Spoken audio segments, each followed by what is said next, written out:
नमस्कार दोस्तों, मेरे YouTube चैनल पे आपका स्वागत है। दोस्तों आज हम पढ़ेंगे LFL ओपेनहाइम के बारे में। जो आपके प्रोफेसर ओपेनहाइम हैं उनके बारे में पढ़ेंगे। जो L से आपने शॉर्टकट में देखा होगा L ओपेनहाइम, मगर इनका फुल नेम है LFL ओपेनहाइम। तो इनके पूरे विस्तार से देखते हैं कि इनके बारे में बचपन से लेकर लास्ट तक की कौन कौन सी किताबें हैं, पूरा विस्तार से देखेंगे। जो लॉ स्टूडेंट है भाई वो बिल्कुल ध्यान रखे। तो ये जो ओपेनहाइम है इनके बारे में बहुत ज़्यादा आता है, तो ये थोड़ा ध्यान रखा। इंटरनेशनल लॉ से रिलेटेड है, इंटरनेशनल लॉ से ही संबंध है इनका, कोई दिक्कत नहीं है। तो पहले इनका फुल फॉर्म क्या है, देखो, लासा फ्रांसिस लॉरेंस ओपेनहाइम बोल सकते हैं, ओपेनहेम बोल सकते हैं, ठीक है। इनका जन्म देखो दोस्तों, अभी थोड़ा कर लेते हैं। इनका जन्म 30 मार्च 1858 से 7 अक्टूबर 1919 तक का इनका जन्म और मृत्यु दी गई है, ठीक है। और ये एक प्रसिद्ध जर्मन विधिवेत्ता थे, ठीक है, जर्मन विधिवेत्ता थे। अब इनके बारे में थोड़ा पढ़ते हैं। उन्हें आधुनिक अनुशासन के जनक के रूप में माना जाता है। अंतर्राष्ट्रीय कानून मतलब इंटरनेशनल जो लॉ है उससे संबंधित इनको बहुत अच्छा विधिवेत्ता माना जाता है, ठीक है। ज्ञानी माना जाता है इनको लॉ, इंटरनेशनल लॉ के रूप में। विशेष रूप से कठिन कानूनी प्रत्यक्षवादी विचारधारा उसने प्रेरणा दी जोसेफ रज तथा स्मर्थमूत। ये ज्यादा कुछ नहीं है, बस इतना ध्यान रखना। अब थोड़ा इधर की तरफ देख लो भाई, यहाँ पर देखो इधर की तरफ। तो हम इसमें थोड़ा देखते हैं। उनके उत्पन्न हुए, उनका जो जन्म हुआ 30 मार्च 1858 में आया, ठीक है। या पेपर में आ सकता है कि इंटरनेशनल लॉ से रिलेटेड इनका जन्म कब हुआ है, ठीक है, एल ओपेनहाइम का। और जर्मन से वे थे, ठीक है। इनकी मृत्यु 19 अक्टूबर 1919 में, ठीक है। और कहाँ पे हुई, यूनाइटेड किंगडम, ये लिख सकते हो, ठीक है। राष्ट्रीयता क्या है, जर्मन की राष्ट्रीयता है, जर्मन देश के थे, ठीक है। सिटीजनशिप इन्होंने कहाँ की सिटीजनशिप ली, इन्होंने United kingdom of great Britain and Ireland 1900 से मृत्यु तक, मतलब कि वहां तक इन्होंने सिटीजनशिप ली, ठीक है। आगे बोलते हैं इन्होंने कहाँ पे पढ़ाई करी, बहुत अच्छी कैम्ब्रिज विश्वविद्यालय से उन्होंने पढ़ाई चालू करी थी, ठीक है। उनको किस नाम से जाना जाता है, इनको सार्वजनिक अंतर्राष्ट्रीय विधि के रूप में माना जाता है, मतलब इंटरनेशनल लॉ से रिलेटेड बहुत अच्छा इनको ज्ञानी माना जाता है, ओके। तो शीर्षक यही है कि इंटरनेशनल लॉ के वी वेल प्रोफेसर, ठीक है। इंटरनेशनल लॉ के वी वेल प्रोफेसर, ठीक है। तो ये अच्छा इनके शीर्षक इनको माना जाता है, मैंने आपको बताया। इनकी पत्नी का क्या नाम है, एलिजाबेथ अलेक्जेंडर, ठीक है, अलेक्जेंडर, ये भी ध्यान रख लेना, ओके। इनकी पूरी कहानी पढ़ते हैं। इनका करियर, इनका बचपन अच्छे तरीके से, वीडियो पूरी देखना, ओके दोस्तों। ओपेनहाइम का जन्म विंडकेन के पास में हुआ था, फ्री फ्रैंकफर्ट शहर, जर्मन, ठीक है। मेन याद कर सकते हो, फ्री फ्रैंकफर्ट शहर बहुत फेमस है जर्मन का, ठीक है, उसमें याद कर सकते हो। फ्रैंकफर्ट शहर में उनका जन्म हुआ था, इतना भी याद कर सकते हो, कोई बड़ी बात नहीं है। और का बेटा यहूदी घोड़ा व्यापारी, यहूदी का बेटा है, घोड़ा व्यापारी का बेटा है ये, ठीक है। और विश्वविद्यालय में शिक्षित बर्लिन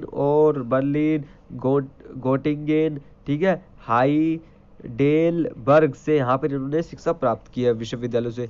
सबसे पहले आता है कि 1881 में उन्होंने अपनी कानून की PhD प्राप्त की गोटिंगेन विश्वविद्यालय से। कहाँ से, गोटिंगेन विश्वविद्यालय से उन्होंने कानून की PhD करी थी।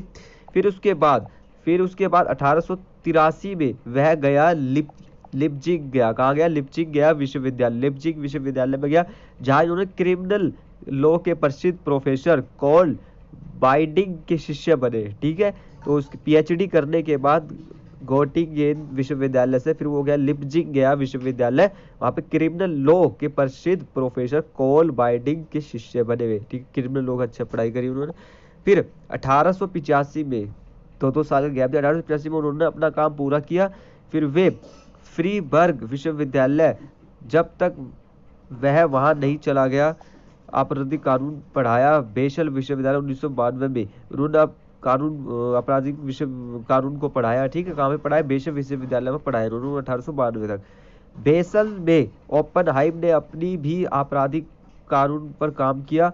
यह तब तक नहीं था जब तक वह स्थानांतरित नहीं हुआ यूनाइटेड किंगडम।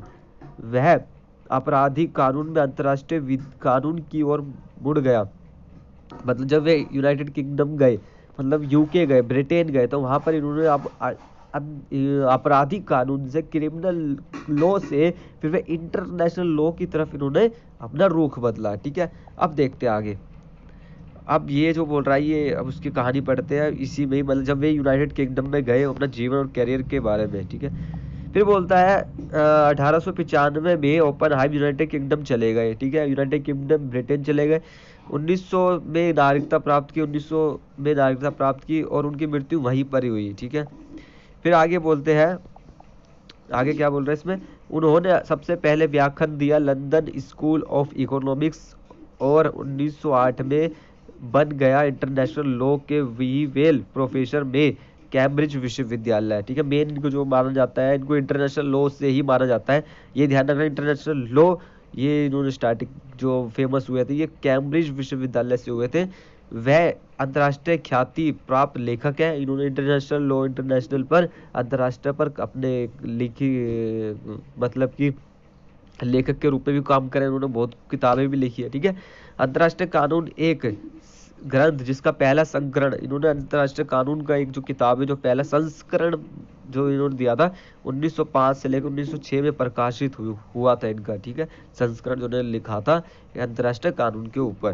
ठीक है, आगे बोलता है, फिर उन्होंने भाग का 8वां संस्करण शांति सर द्वारा संपादित किया।